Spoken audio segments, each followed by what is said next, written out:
মাংস তো অনেকভাবে খেয়েছেন, তবে এই মাংসটা এইভাবে ভাজি করে খেয়ে দেখবেন, খুবই ভালো লাগবে।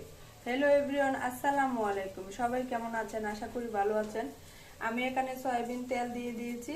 সয়াবিন তেলটা প্রায় গরম হয়ে আসছে। এখন দিয়ে দিচ্ছি পেঁয়াজ কুচি, রসুন কুচি, তেজপাতা, এলাচ, দারচিনি। এখন এগুলো সবগুলোকে ব্রাউন করে নিচ্ছি। আপনাদের কাছে একটা কথা শেয়ার করতে চাই, যারা ফেসবুকে কাজ করবেন তারা অবশ্যই জেনে বুঝে কাজ করবেন, তাহলে ভুল থাকার সম্ভাবনা খুবই কম থাকবে। আর সবসময় রেগুলার নতুন নতুন ভিডিও দেখবেন। ভিডিও দেখার মাধ্যমে আপনি অনেক কিছু শিখতে পারবেন এবং সবাইকে সাপোর্ট করতে পারবেন, আর আপনার রিচ এঙ্গেজমেন্ট বৃদ্ধি পাবে। পেঁয়াজ আর রসুন কুচিটা ব্রাউন করে নিয়েছি। এখন আগে থেকে তুলে রাখা মশলাটা দিয়ে দিচ্ছি। এখানে আমি নিয়েছি হলুদের গুঁড়ো, ধনিয়া গুঁড়ো, জিরার গুঁড়ো, সবগুলি উপকরণ দিয়ে দিলাম। আর এখানে অ্যাড করে দিলাম লবণ দিয়ে একটু পানি দিয়ে ভালো করে নাড়িয়ে চাড়িয়ে দিচ্ছি, যেন পুড়ে না যায়। খেয়াল রাখতে হবে মশলাটা যেন পুড়ে না যায়, পুড়ে গেলে তরকারিটা খেতে ভালো লাগে না। এখন মশলাটাকে ভালোভাবে কষিয়ে নিচ্ছি। এই যে দেখুন, মশলার উপরে প্রায় তেল বেশি আসছে।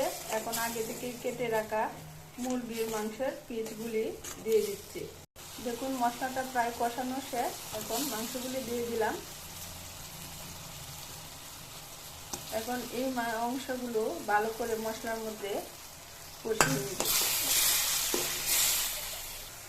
আর এখানে অ্যাড করে দিচ্ছি 4-5টা আলু।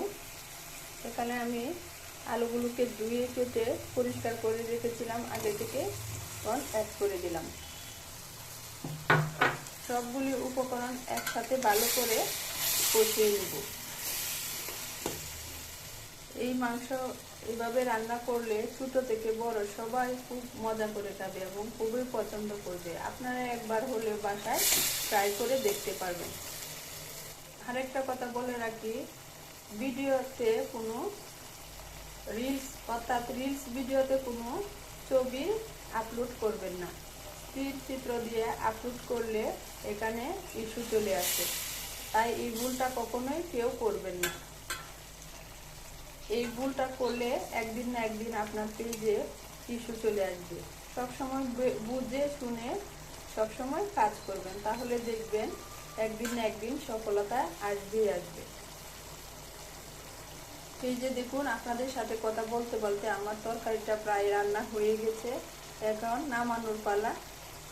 তো ভালো থাকবেন, সুস্থ থাকবেন, আমার জন্য দোয়া করবেন, সবাই সবার পাশে থাকবেন ইনশাল্লাহ।